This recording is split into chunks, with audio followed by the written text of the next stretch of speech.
Hello, everyone, and thank you for attending today's webinar. Before we begin, just a few housekeeping items that are on the slide showing on the screen right now. At the bottom of your screen, there are multiple engagement tools you can use. All of these engagement tools are resizable and removable, so feel free to get the most out of your desktop space. You can expand your slides by maximizing the full screen with the arrows in the top right corner. If you have any questions during the webcast, just please feel free to submit them through the Q&A engagement tool, and we'll answer the questions at the end of this webinar, as well as via email afterwards if we can't get to them. And please do know that we do capture all questions. So with that, let's get started with our Power and Renewables 2023 Outlook webinar. Today, I'm happy to be joined by Maxwell Ryan, our VP of Product Management, and Gabi Canadas, Senior Account Executive for North America from Rated Power, which is Enverus' newest acquisition. My name is Sar Boskin, and I'm our VP of Commercial Product here at Enverus. So, a quick overview of Enverus before we dive in. Energy industry has really changed, and Enverus is the largest SaaS company focused on purely energy in the world because we want to serve this segment. Being in a commodity business, volatility has always been a part of what we signed up for, but in the last 2 years especially, our industry has been challenged by once-in-a-lifetime events causing significant disruptions. The global pandemic, war in Ukraine, of course, but also the worst cost inflation we've seen since the 80s, the Great Resignation, oil futures dropping below zero before reaching multi-year highs, a new energy paradigm where the world wants to decarbonize and provide affordable energy, which is creating this act of priorities. All of these things are playing out, and it's really created the most complex and challenging transition humanity has ever been faced with. So Enverus is really the provider that helps be the solution for you in these trying times across the full energy landscape. And we aim to be more than just a vendor, but actually your specialized technology partner. So with that, I'll skip the general disclosures, and let's start off with a view of what we expect what we saw in 2022 and what we expect in 2023. I'll kick us off with a general overview before I hand it off to Gabi for a view of what we're seeing in the solar PV tech landscape, before we move over to Maxwell for a product overview of what you can expect from the Enverus Power and Renewables team in 2023. So let's kind of remind everybody and introduce those of you new to the energy evolution context to sort of our four forces.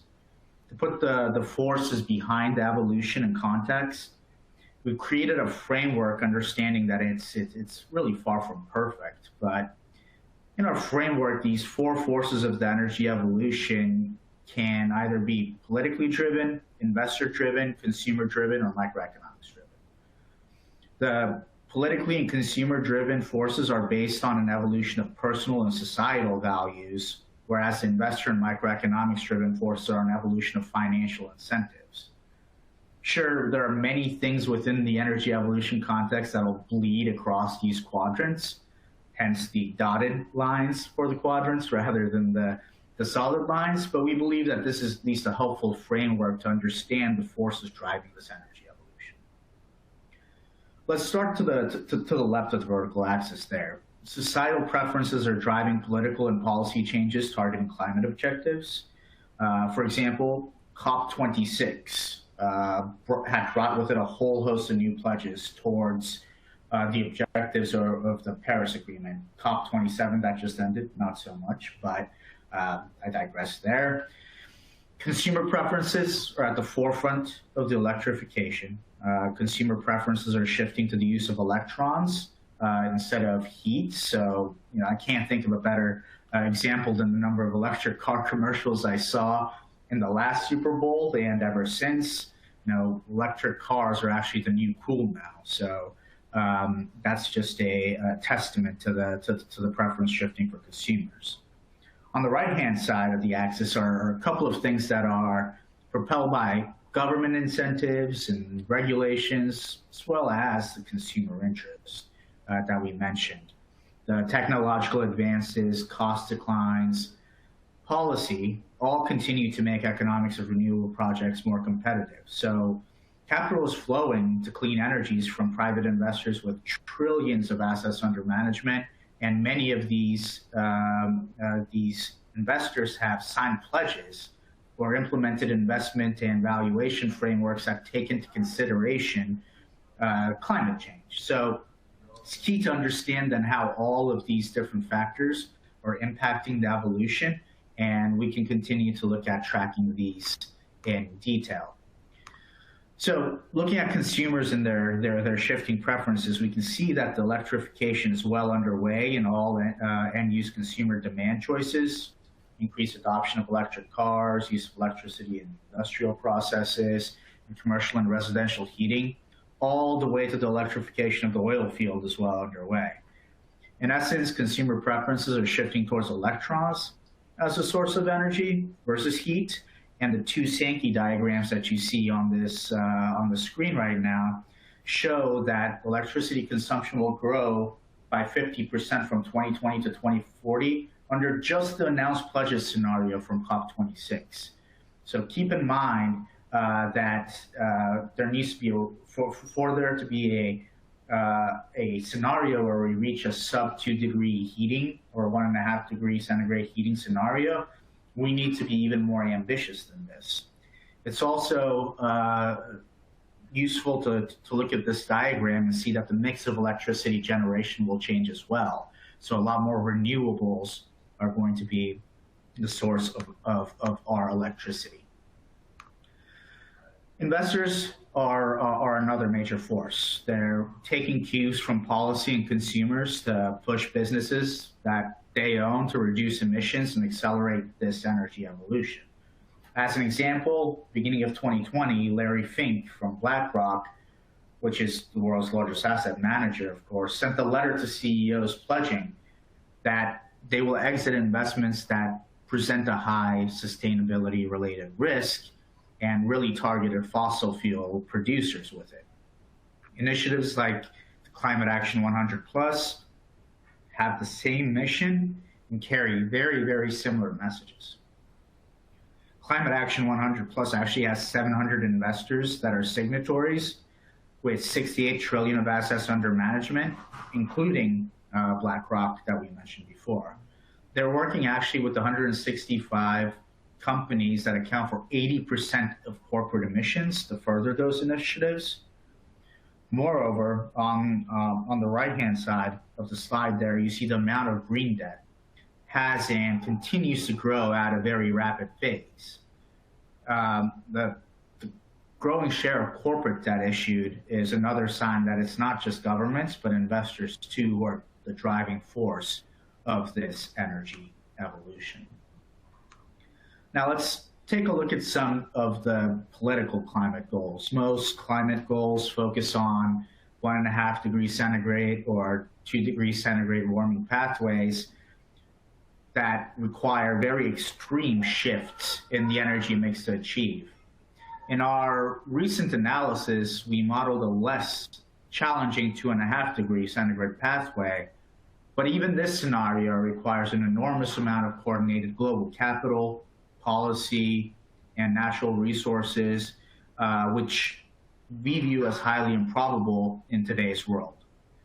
Although the regional stories differ, with North America and Europe having plateaued while consumption rises alongside population growth in the rest of the world, our analysis really did yield little deviation from the 60-year global upward trend in primary energy demand, leading to a demand growth of 13% and 29% by 2030 and 2050, respectively.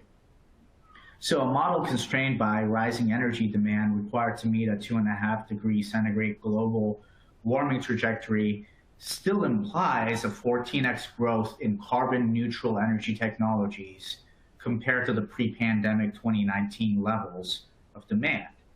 So that would require an unprecedented substitution of the energy mix with these carbon neutral energies to achieve 60% of primary energy demand from these technologies by 2050. We don't believe that the technologies necessary to meet this exist today. Technological and cost breakthroughs are necessary. Also, this requires some assumptions to be made here. Oil is flat from 2019 levels until 2030, and then needs to drop by 41% by 2050, which requires us to enforce our most aggressive electrical vehicle adoption, per capita efficiency gains, allowances for single-use plastic bans, and higher recycling targets to achieve. From a coal perspective, we modeled our 1% drop by 2030 and 68% drop by 2050, which incorporates the announced retirement schedules, and then aggressively fades coal usage, except in countries where we are still building new coal-fired capacity, such as in China. The most improbable of all of those would actually be the natural gas pathway necessary, actually. We would need natural gas source energy to peak in the mid-2030s and then decline 70% by 2050 to accommodate, which greatly challenges all the constraints imposed on the model. So it looks like something has to give. Either the carbon neutral energy technologies get significantly better, including CCUS, hydrogen, as well as solar and wind, or primary demand grows less or shrinks, or the regional binding mechanisms that drive a model like this gets broken, which would undermine the global goals. So we need to be keeping our eyes on these ambitious goals constantly to track our progress towards them. So, as I mentioned, policy is key to realizing any of this ambition because it makes existing renewable technologies competitive with traditional energy today, and it needs to propel investment into those technologies needed for the future, and especially those that require significant R&D. One of the ways that this can be done is to implement carbon pricing initiatives. The major initiatives by share of emissions that we see globally today are the EU emissions trading system, the Japan carbon tax, and the China national emissions trading system, which was implemented in 2021. So all of those carbon initiatives cover about 23, nearly 24% of carbon emissions today. These types of initiatives skew the economics in favor of these carbon neutral type technologies. Now, we do it a little bit different in the US. So the system in the US provides tax credits as an incentive to these projects. The Inflation Reduction Act was signed into law this past summer. It marks the largest climate investment in US history. And the benefits of the plan really come from tax breaks, meaning the proposal aims to reduce the cost of renewable energy without burdening the cost of traditional energy. It expands and extends tax credits for wind, solar, CCUS, EVs, and introduces new credits for things like standalone storage and hydrogen, and further incentivizes any sort of advanced manufacturing and mining for nearly all components necessary for the energy evolution. What this really does is remove the ambiguity surrounding tax credits for wind and solar particularly, which were being phased out previously, and extends these until at least 2032, and does so at tax credits rates possibly higher than the max levels that we've seen before.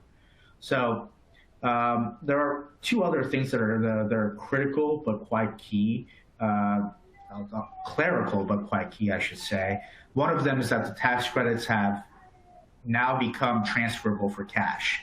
So that's important because it becomes easier to monetize tax credits, and the only thing we can count on isn't tax equity. But it also means that this will likely kickstart a new tax credit market where those credits trade for less than 100 cents on the dollar.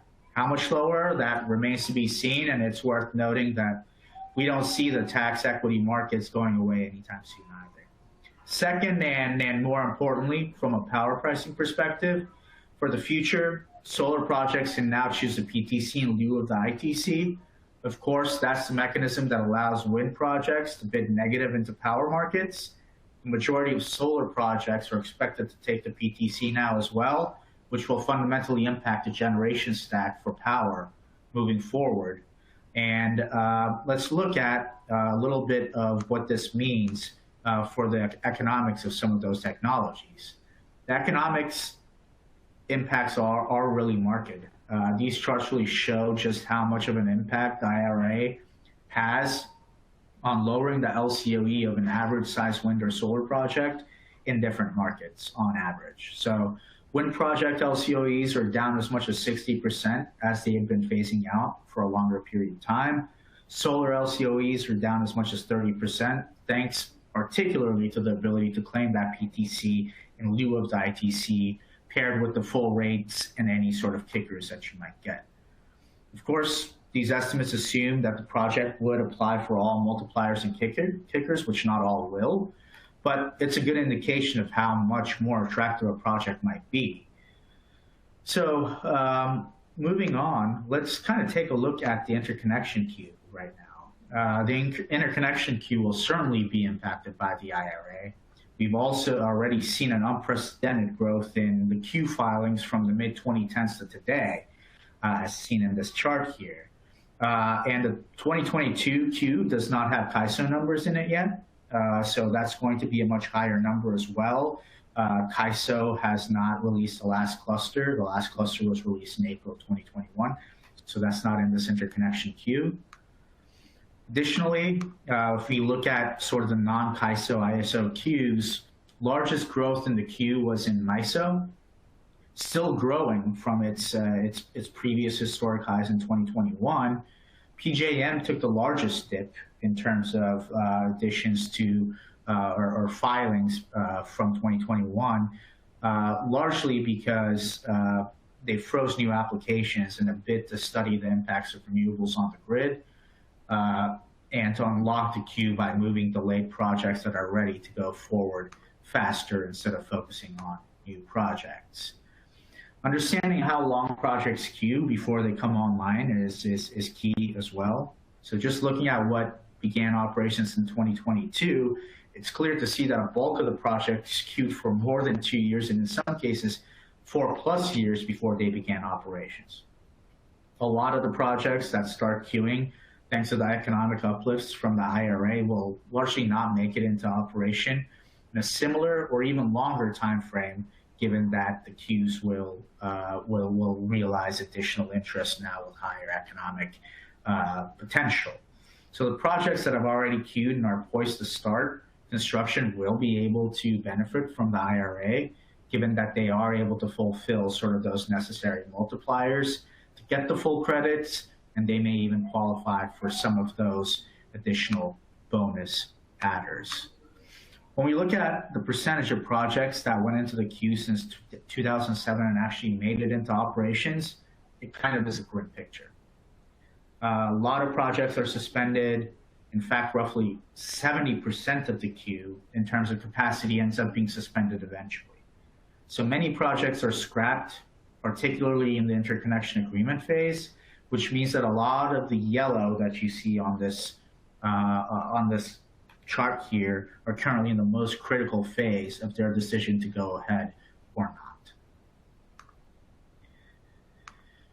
Looking at the queue moving forward, it's kind of clear to see that the bulk of the projects with first power dates targeting the next 6 years are likely to get pushed and or suspended.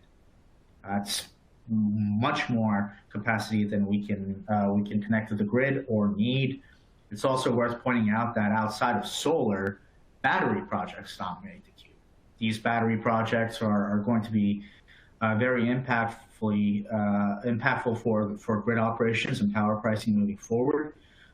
So it's important to talk about it and start to think about what it could mean. So What does storage really allow? Well, it allows for the ability to charge when we would otherwise not need that excess electricity and discharge when we would.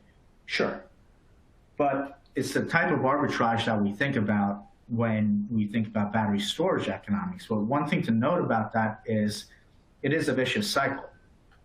What I mean is that as you build more batteries and start taking advantage of that arbitrage, you actually start collapsing that arbitrage on itself, and it leads to less intraday volatility in pricing.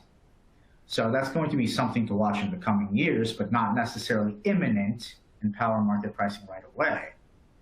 The battery capacity we have today couldn't possibly make that sort of a difference in the short term. But there is one market we need to keep an eye on, and that's the other way that batteries make money in some markets like ERCOT, which itself is somewhat unique in that it lacks a capacity market, but it's the ancillary services markets.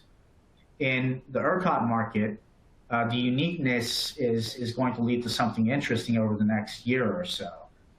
Batteries make the majority of their profits from providing ancillary services in ERCOT. It's expected that barring the delays, the marginal provider of those ancillary services today are thermal units, but in fact, soon it will be that it could be the battery providers, batteries. So what that means is that the ancillary services are going to be bid down in terms of pricing, and there'll be a race to the bottom and yet another blow for dispatchables in this market, and concurrently, again, the reliability of the grid here in ERCOT. So that's something to keep an eye on. To finish off sort of the view here, as we continue to sort of celebrate the continued energy evolution, we always focus on sort of the good stuff. But it requires sort of this public, private, and global collaboration and government intervention at levels never seen before. And of course, these are novel things to chase, and they do have a lot of tailwinds, which mean they're going to move forward as quickly as they can. But it isn't going to be a smooth ride. And the headwinds or the risks, which I've shown a few on this slide, but I'm not going to go through in particular, are something to think about. The ineffectiveness of COP27 was really due to the idea that any evolution must be a just evolution. You've all heard about that just transition. The impact of this transition is not equal across geographies and demographies.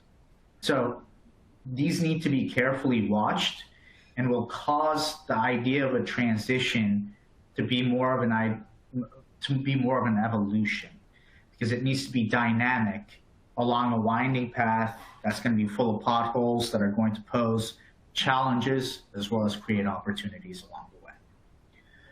So with that, I'm going to pass it off to Gabi to take us through the global PV tech landscape. Gabi, the floor is yours. Thank you, sir. Thank you. So hello, everyone. Good to see so many known and new faces here today. As a brief intro, here, Radio Power, now of course under the Enverus umbrella, we develop PV Design. PV Design is a software that automates the design and optimization of PV plants. There are over 180 companies from over 30 different countries all over the world currently using PV Design. We are in constant communication with these companies to listen to their feedback, needs, and therefore we are able to better understand where the market is going by what these companies share with us. So in addition, thanks to the thousands of simulations that are run using PV Design on a monthly basis, we can also analyze the market evolution and better forecast its future behavior. So during the following few minutes, I will be sharing with you all the new technology trends we have identified after having hundreds of conversations with our customers, and not only customers, but also prospects. And in addition, with the help of the usage statistics taken from PV Design, I will be speaking about how the use of different technologies and different manufacturers have evolved during the past few years. So let's start with a few new technology trends. First, I would like to talk about agri-PV and floating PV. So for agri-PV specifically, this is well developed, or not well developed, but starting to develop mainly in Central and Eastern Europe, in important markets like Germany or France. This is developed in these markets due to the lack of land availability and its high cost. We are seeing a high demand for agrivoltaics and agri-PV in these markets. These agrivoltaics allows using the land both for generating solar energy and agriculture at the same time. So there's some issues within this technology that it's kind of hurting its rapid growth. So the lack of light due to the panel installation for the crops growth, and the difficulty of using machinery when harvesting these crops are still holding its growth.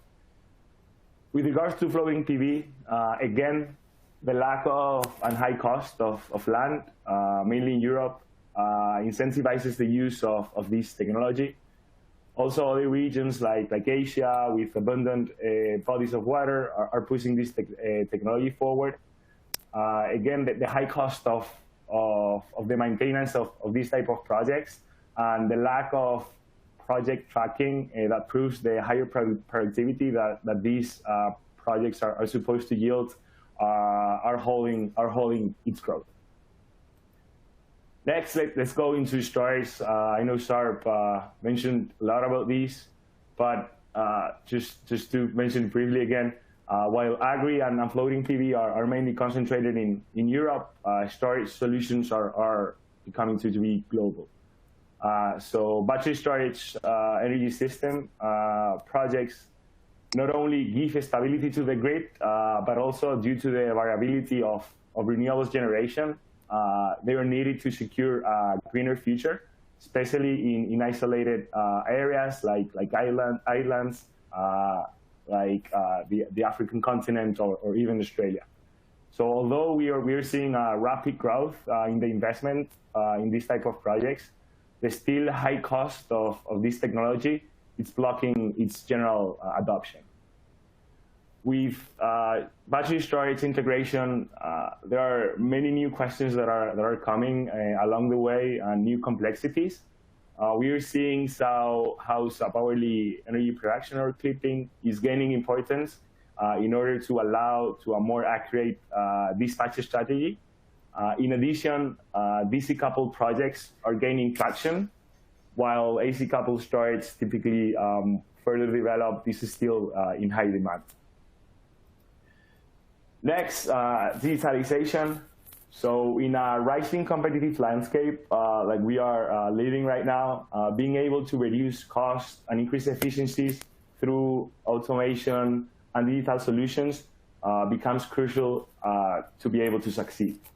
Digitalization, especially in development and operational maintenance processes, will play, if not are already playing, a key role in making the renewables industry more profitable and allow to its faster adoption and growth.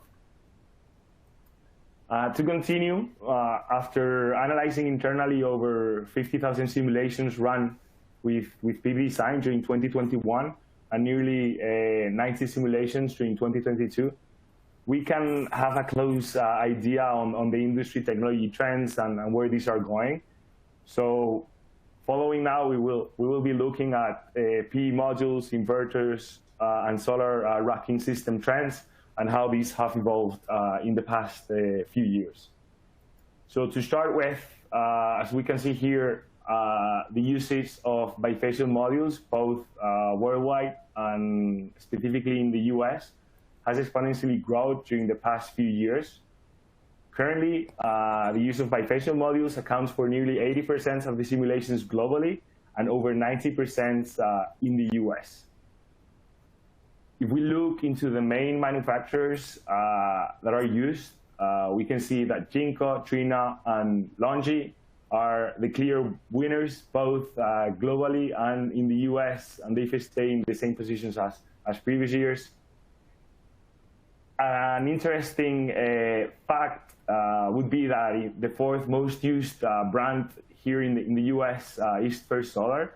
And we can say that this accounts for 5% of the total simulations within the US. In Europe, though, or the rest of the world, the uses of this type of technology, CDT, it's still very, very low.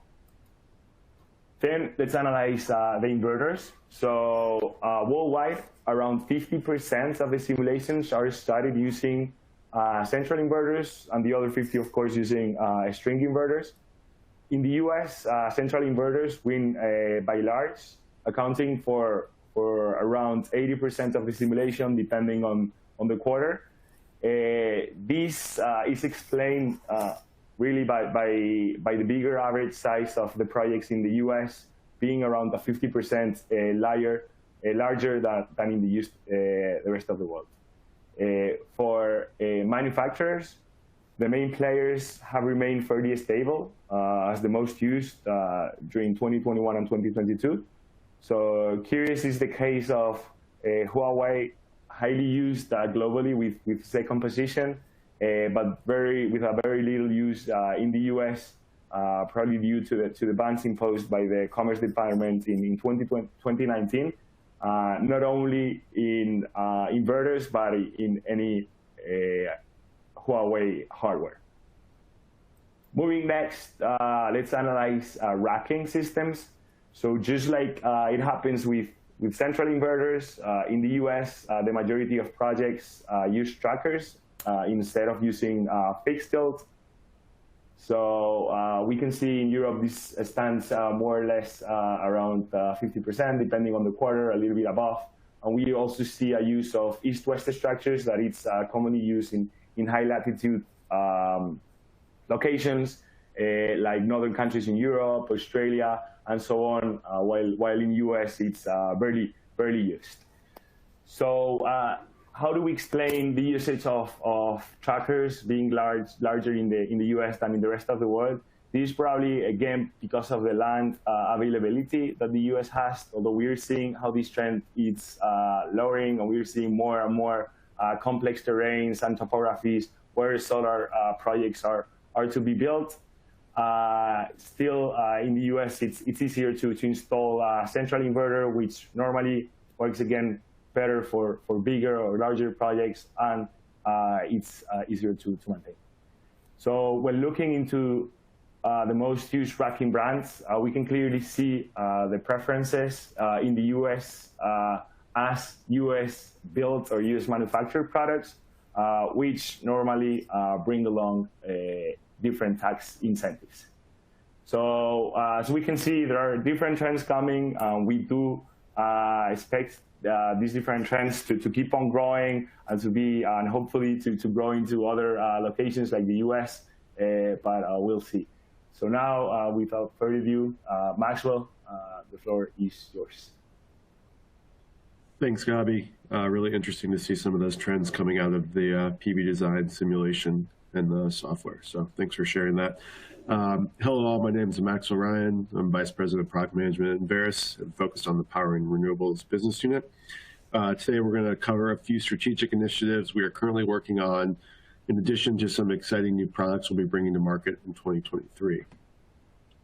To start, be helpful to kind of take a step back and explain what the vision of Power Renewables at Enverus is. Our goal is to be able to support every sort of power market, active market participant at every stage of the project lifecycle. So we believe we've assembled some of the most unique and proprietary analytics in the industry. For our clients who use our products today, they've seen the rapid expansion of our products across the energy value chain. This slide here reinforces our ability to help investors, asset developers, traders, asset managers, engineering and construction firms, utilities, and many more types of companies leverage our data sets and platforms and products to solve many workflows and unlock high-value use cases. As we continue to grow, we will be working with our clients to understand where we can improve our current products and what new products they want us to bring to the market to help them grow and scale their businesses. Historically, Enverus Power Renewables was a group of many different companies and products that sat inside many different platforms. One of our goals moving forward is to create an environment for our clients to leverage as many of our products together as possible. Moving into 2023, we'll be launching the migration of energy acuity to the Prism platform, where developers are finding more valuable areas to site their assets. In the second half of 2022, as Gabi mentioned, Enverus acquired Rated Power out of Madrid, Spain, and their platform, PV Design, allows EPC firms and developers to quickly plan, design, and optimize a PV plant. Panorama is the industry standard for FTR traders, allowing them to explore and analyze congestion at the bus and branch level. We've also seen some unique use cases from solar and wind developers and battery developers to use some of the proprietary data inside of Panorama to think about siting assets as well. Lastly, Mosaic is a new application we recently launched, which will allow traders and dispatchers the most up-to-date view into price, congestion, and load forecasts, as well as real-time analytics on congestion and generation. When we look at the roadmap and some of the things that we'll be bringing to market in 2023, two of the initiatives are more focused on sort of platforms or applications, and the remaining are kind of more focused on actual functionality or enhancements of our research. So, as briefly mentioned earlier, we're excited to introduce Mosaic, our new application and the integration of multiple products focused on short-term energy markets into one application. Mosaic will be a combination of 5 different products that will allow users to interact with these multiple products within a single workspace. For clients who are focused on what is happening now or in the next few hours, days, or weeks, you'll have the opportunity to leverage proprietary products together to form a unique view not seen in the market today. Mosaic will be the home of P&R forecasts, our recently released 7-day forecast in ERCOT focused on price, congestion, and generation, our 14-day load and renewables forecasts across all ISOs, real-time congestion analytics including constraint drivers and generation output, subject matter expert notes on what is happening in the market and why, as well as general ISO data to be able to quickly analyze and identify what is currently happening in energy markets. Moving on to the energy acuity to Prism migration, this is an initiative we've been working on for over the last year. Our goal is to migrate the legacy energy acuity platform, data sets, and functionality to Prism, which is an Enverus software application with cutting-edge ability to do analysis via maps and data visualization widgets. We're excited to announce this initiative is almost complete and clients are already beginning to leverage the Prism platform. Along the way, we've enhanced many of our data sets, including power plants, LMPs, parcels, and transmission. Our clients have been able to create new and more powerful workflows in Prism, including the ability to intersect data sets within the map. Also, many of our power-focused clients are beginning to leverage the oil and gas and infrastructure data that already exists within Prism to unlock some new workflows, including understanding the relationship between oil and gas energy demand and power generation supply.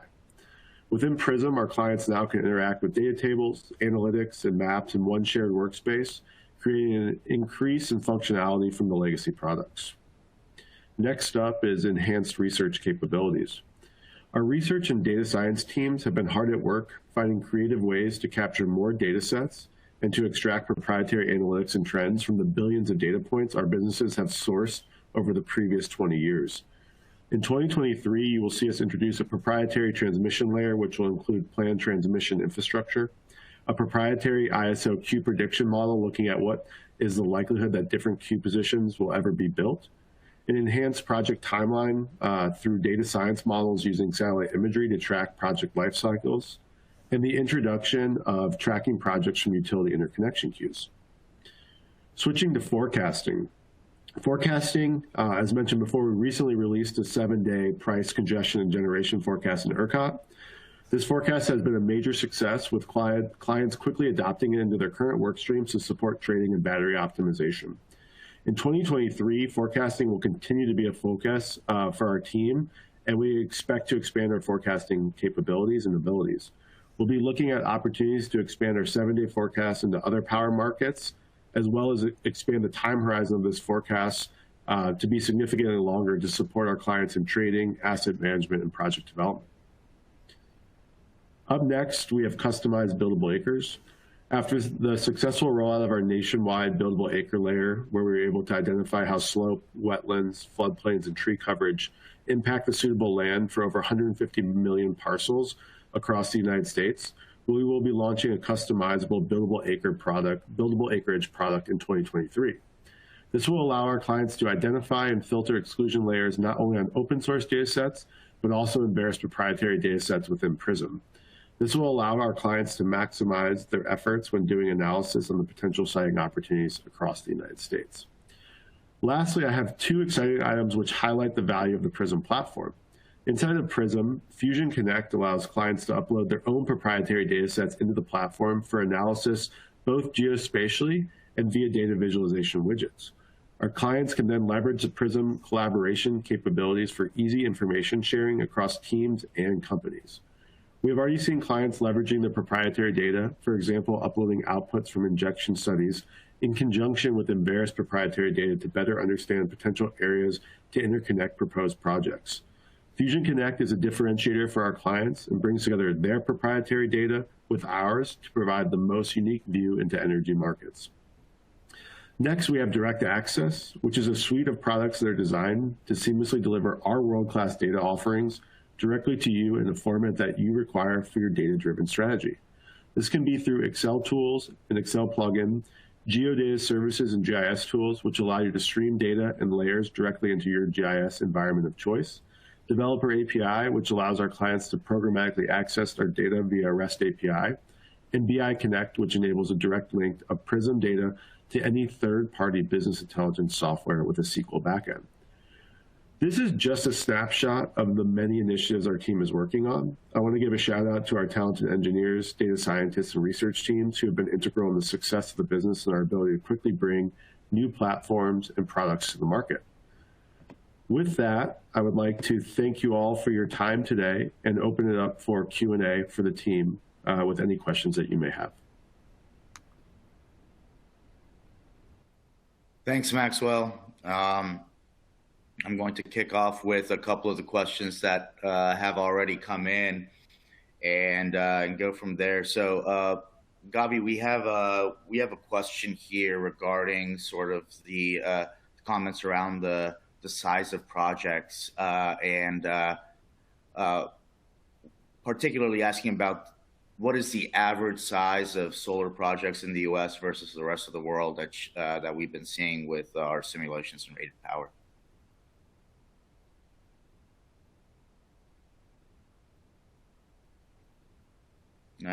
Gabi, I think you might be on mute.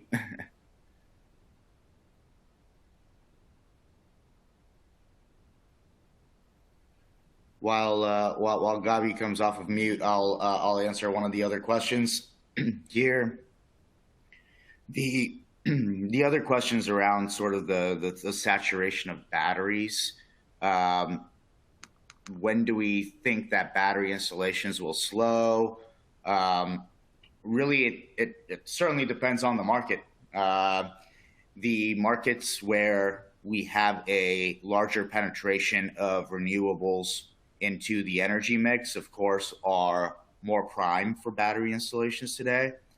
And in terms of the dispatch windows, shorter duration versus longer duration batteries, right now, if we look at sort of the landscape, of course, we're seeing a lot more what we would consider shorter dispatch windows, largely because it is easier to capture arbitrage in shorter windows where you have the lull and then the peak times are normally within sort of that 2-hour sort of time frame rather than the longer duration batteries.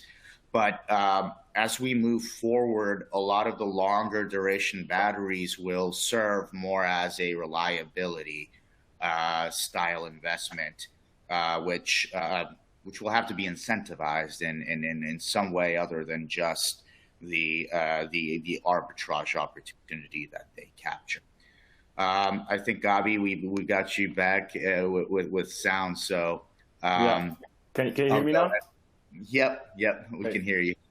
Sure, thank you. Sorry about that. Thank you everybody for being here today. Thank you, Sharp, for that question.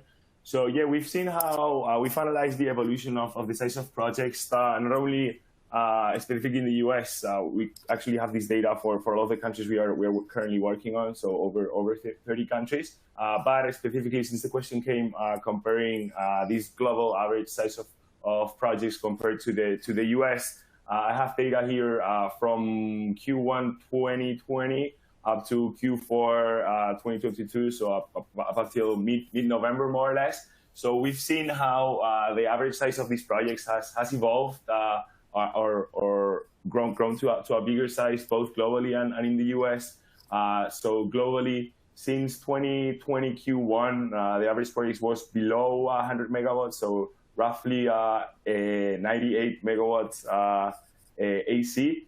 And this has been steadily growing up to 120 currently for Q4 2022. In the US, we've seen that projects, as I mentioned earlier, are quite larger. In average, we see that they are more or less 50% larger than in the rest of the world. And we've seen this evolution. It has been a little bit more steady in the US. So average projects are always between 150, 160, 180, some quarters up to 200 megawatts. But as we can see clearly, way above the average worldwide. If we also look into how these projects are distributed among the size, we also see that in the US, about 10% of all the simulations carried out are between 200 and 40 megawatts.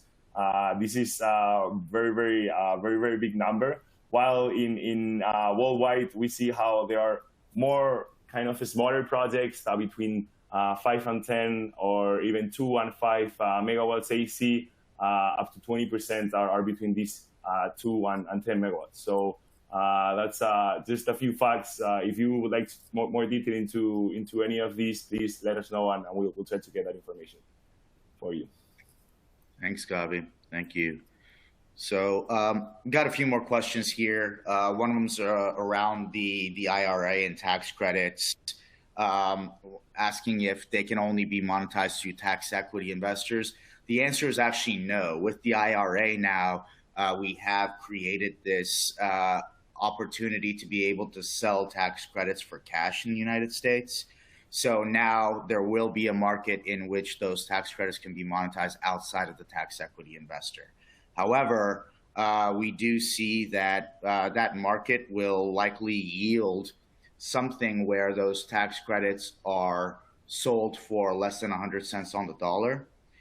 And also, that structure doesn't allow you to monetize any of the depreciation, although a lower part of the tax credits and their usability. But we do see that likely larger already folks that are taking tax equity investors on regularly will continue to try to monetize those credits through tax equity. The folks that don't have access to tax equity markets or don't have the longevity or called credit rating as some of the other folks may look to monetize those credits for cash. One other question here is around large flexible loads, particularly Bitcoin in Texas, and how that's fundamentally going to alter pricing. And yes, absolutely. There's a of course, Bitcoin has been on a downward sort of slope in terms of pricing lately, but we still do see a lot of plans for those large flexible loads to grow, especially as a lot of older wind projects and the like continue to roll off of their PPAs. We're seeing that renewable energy providers and IPPs are looking for folks to partner with on that front so that they can have a more reliable load center, especially if they're far away from load centers and experience congestion or curtailment at many points in time. And also, as that large flexible load grows, if we come to a situation, and it certainly looks like from some of these, some of the future views on how much is going to be installed in ERCOT, if that comes to fruition, we could see that Bitcoin could, and the demand from Bitcoin for electricity could certainly be the driver of pricing on the margin, which would actually mean higher pricing for ERCOT. But on the flip end of this, of course, the reliability of having that large flexible load for renewable projects will also make it easier for us to build more of these projects in the future. So there's again not a clear answer as to it. It's not a cop out. It's just that it is a complex market that will certainly be impacted by these changes. Let's see, a couple more questions here.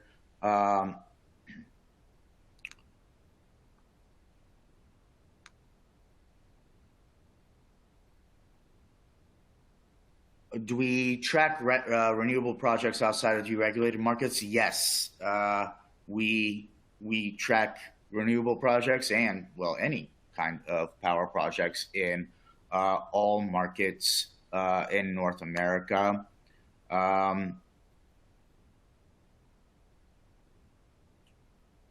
Any surpluses from excessive variable generation and how they'll impact pricing in early retirements? Yes, so we are projecting that there will be excessive variable generation for sure during times where, for example, the wind is blowing or the sun's shining, but the demand just quite isn't there. A lot of the time in markets where we have already seen a lot of renewable generation in the mix, we do see that there is some excessive variable generation at times, and they do impact for sure some of the early retirements of assets. But we do see that as we continue to put more batteries in, we could particularly take advantage of some of those project surpluses. But again, that has additional impacts, especially around the pricing of electricity, as well as sort of the collapsing of that arbitrage. We did also have a question around whether or not does capturing arbitrage equate to reliability, and the answer to that is no. Capturing arbitrage actually doesn't necessarily contribute to reliability.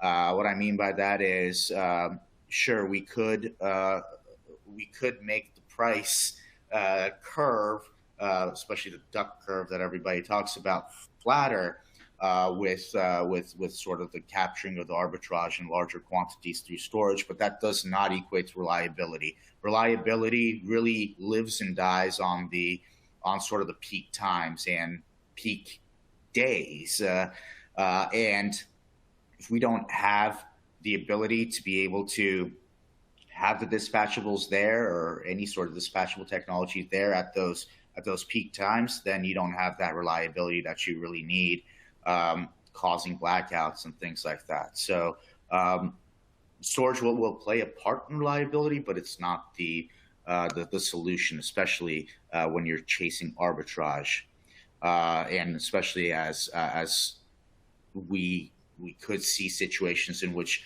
outages are longer than the short duration batteries are able to capture.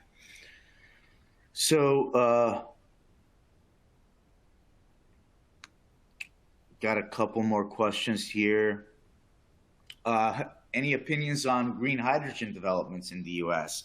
So of course, hydrogen is a large part of any of the energy evolution mix that we see from shops like ours as well as others, including the IEA, EIA, and all of their views on the evolution. We see that hydrogen needs to be a major driving force in sort of these markets, especially in sort of the 2030 plus window. And if we're to be honest today, it's not where it needs to be. So we've got a long way to go with hydrogen before the massive uptake that's needed in a lot of these evolution studies into the future can be realized. In large part today, hydrogen only really works in sort of this hub model where you need to be near the hub, the hydrogen hub, and you need to transport the hydrogen via trucks and things like that. Whereas the build out of a larger system will require a lot more work. We're actually quite concerned about the transport of hydrogen in large quantities through, for example, older pipelines and things like that. This is the smallest molecule we know. So when it touches, oxygen, it has the tendency to go boom. So we want to make sure that we don't stop that hydrogen evolution before it even begins. We want to make sure that that transition is safe, and a lot of the plans still tend to think about moving hydrogen along with natural gas, for example. But that kind of undermines the whole idea of sort of the switching, right? So hydrogen has a long way to go. Whether or not it's green hydrogen or gray hydrogen, doesn't matter. It has a long way to go in terms of technologies, economics, and everything like that before we can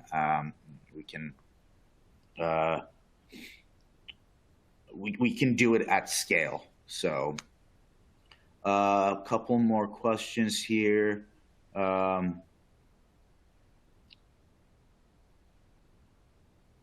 In terms of, there's a technical question around arbitrage. What is arbitrage? It's really being able to buy electricity when the prices are low and sell it when prices are high later in the day or another day. So that's how you capture that price difference there.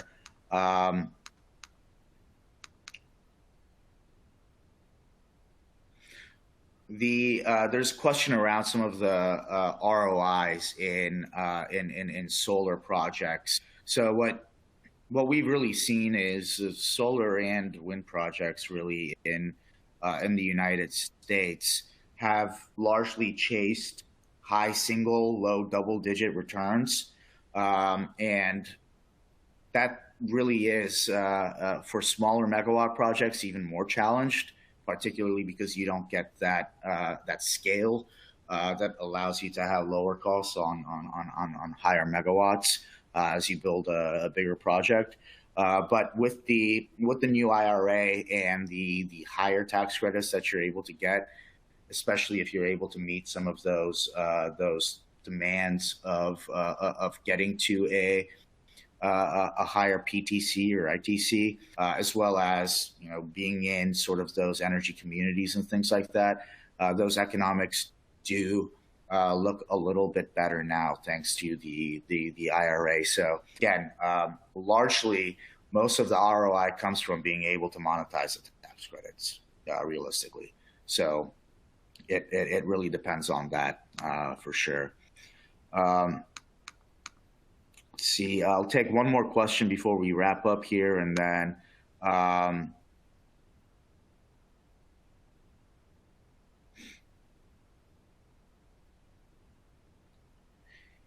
just a few questions around sort of an expansion of gas supply and gas power plants and their impacts. We do think that having gas-powered supply or power is crucial, especially these days, as especially in terms of the reliability of the grid. So, do we expect an expansion of that? That's a harder question because right now a lot of the incentives tend to shy away from that and towards renewables. So, it's it's kind of a tough situation today for thermals because we kind of need them for the reliability, but we're not incentivizing them to the level that we need them for reliability. So we'll be keeping a very, very close eye on understanding what that looks like, what that trade-off looks like in terms of higher renewable penetration, lower thermal builds on the reliability of the grid. So with that, we're at the top of the hour. So I'm going to wrap up. There was one last question around future power plant retirements. They are within the PRISM data set. You can find all of those future retirements within the platform. Thanks all for your time, and we'll try and get back to all of the questions that we weren't able to get to via email. The recording and the slides will be available shortly, they'll be shared via email. Thanks all for your time, and thank you, Gabi. Thank you, Maxwell, for your contributions, and we look forward to talking with you all again soon. Thank you.